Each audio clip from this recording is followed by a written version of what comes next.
Welcome back, folks, and thank you so much for joining us again for our English News Edition.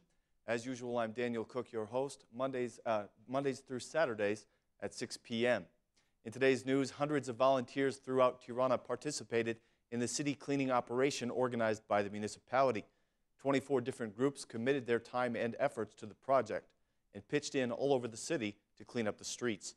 Mayor Veliaj and his administration set the example by taking part in the cleaning, starting in one of the most problematic areas in the city, the Farka area.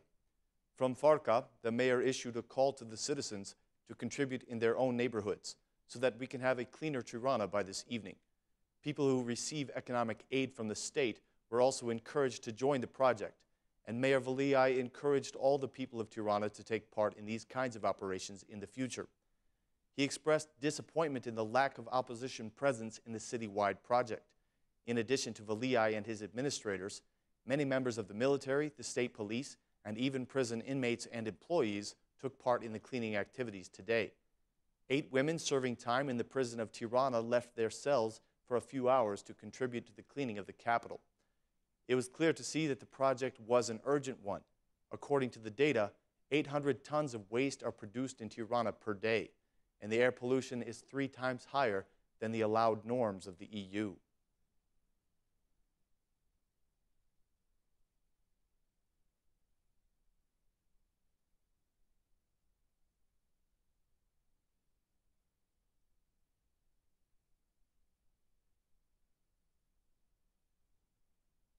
The Democratic Party has officially submitted their draft on decriminalization to the parliament.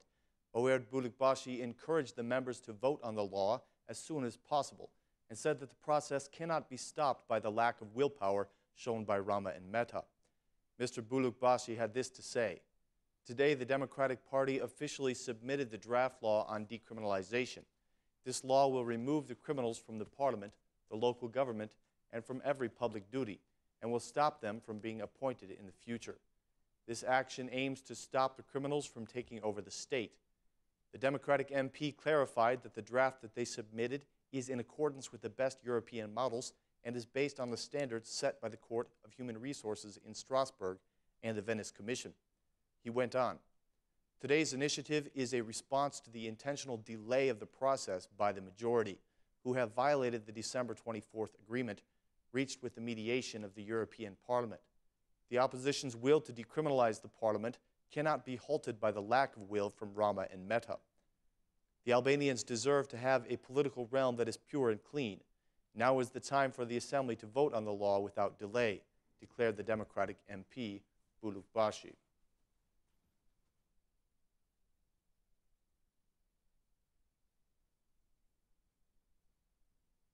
The trauma hospital that was given over to the administration of the Health Ministry 3 years ago will now be placed back under the authority of the Ministry of Defense. Despite opposition from the leaders of the SMI, a working group that will verify the condition of the hospital will soon be established. This decision is expected to bring some controversy, as the vice chairman of the SMI is not in favor of this plan. The National Emergency Services will also be placed under the administration of the Defense Ministry. Prime Minister Rama has given orders that a work group be established by the Ministry of Defense, the Health Ministry, and the Internal Ministry in order to evaluate the hospital services. Ora News has a copy of the order that was issued by the General Secretary of the Prime Minister on August 27th, which states the following: "The assessment of the conditions of the trauma hospital, the determination of the measures, the preparation of laws and regulations for emergency services, and the trauma hospital itself are to be placed under the administration of the Ministry of Defense. The assessment will begin on Monday with a meeting of the work group at the Ministry of Defense. They are expected to submit their report to the government within the month of September, together with any proposals that they have."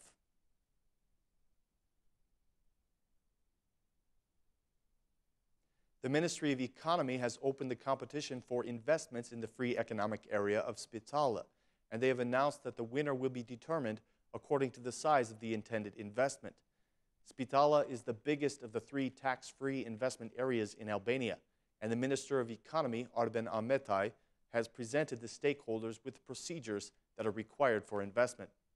He made the following comments: "The bids will be collected until October 28th. After that, the Commission will evaluate the bids within 30 days' time and declare a winner based upon the criteria that we have set. Not everyone was happy with this deadline. The EBRD representative, Egla Balta, declared that this is not enough time when it comes to considering very large investments. I think that this time period is not enough for an investor to make a business plan for such a project and to clearly identify all sources of the funding, she said. The head of the Chamber of Commerce, Nikolin Jaka, says that other countries of the region offer more competitive procedures for free economic investment areas. Regardless, the government says that the free economic areas are a powerful opportunity for economic development and employment in Albania. This project has not been functioning in the last 2 decades.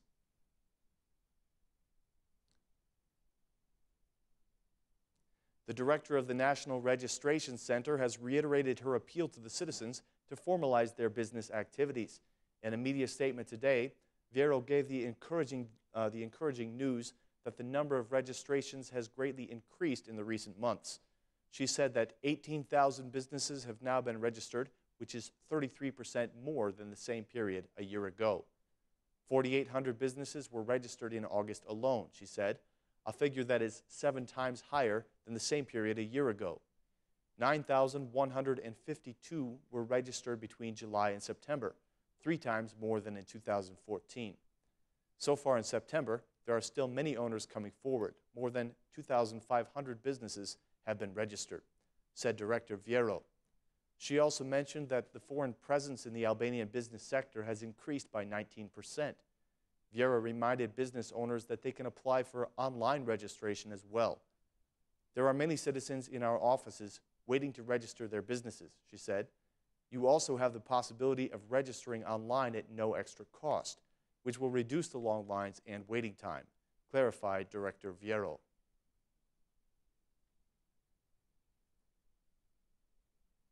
The Minister of Social Welfare visited a Tirana orphanage today to present the new orphanage director. Mr. Klosi announced that all social employees are going to be put through testing in order to assess their knowledge of child care and social work. This test will be administered on October 2nd, a date that coincides with the International Day Against Violence. According to the minister, the test will measure the professional capabilities of all social employees, but he did not clarify what will happen to those who do not pass the examination. He said, all social employees will be tested from the director down to the guards. They all have the duty of treating the children with respect and dignity as they deserve. He announced that some of the staff of the local government will also be included in the testing. The decision to test the social employees is in response to the event in Shkodra, in which a social worker was caught on film physically abusing a child.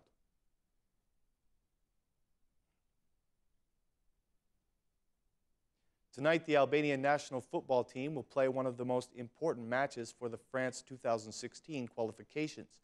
The team will face off against Denmark, which is considered to be Albania's primary rival in this year's qualifications.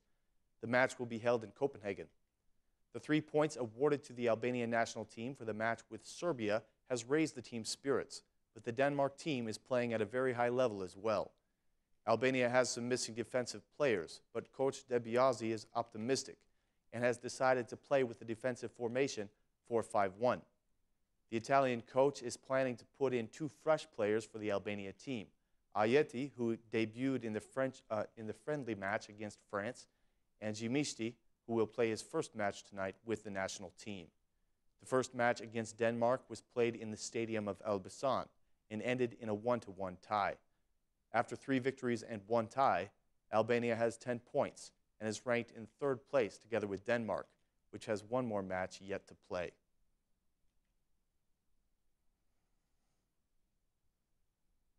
Thank you so much for joining us for our English News Edition. Please join us again tomorrow at the same time for more translated news in English. Thanks, and have a fantastic evening.